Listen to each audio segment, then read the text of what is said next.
COVID-19 está evolucionando mundialmente y en Aruba también. Está una pandemia que crece rápido y que crea instabilidad mental, económico y también inseguridad de la comunidad.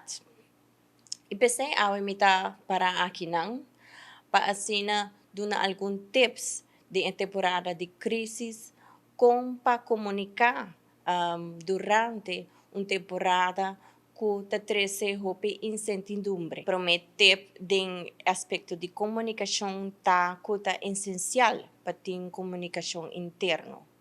Comunicação interno diariamente da temporada aqui com o time. E essa aqui também a base de tópico de coronavírus. Vou para acessar aqui via um e-mail, vou para acessar aqui um dia via um WhatsApp e também vou para acessar aqui via um video call. Não somente sei, é essencial também para boa a necessidade de botim, quizás não tem que trabalhar na casa, quizás não este horário flexível, para não para provar para não na casa.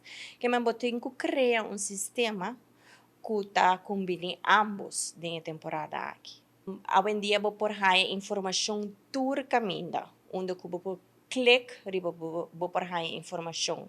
Pero é essencial em temporada de crise para buscar três fuentes máximo de informação de credibilidade.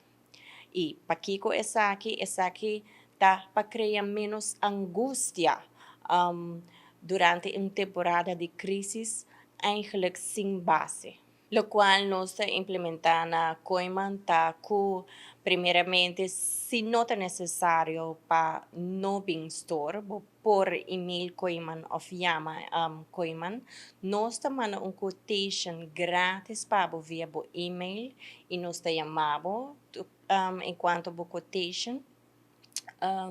Pero se está necessário, como me serve em Coiman, nós temos em store, assim como drenta, ture garoshi ng tasi limpi, também nós temos persona, que te donamos hand sanitizer, exceto na entrada, sino como drenta botari para, que tem artefacto nang que manter distância para que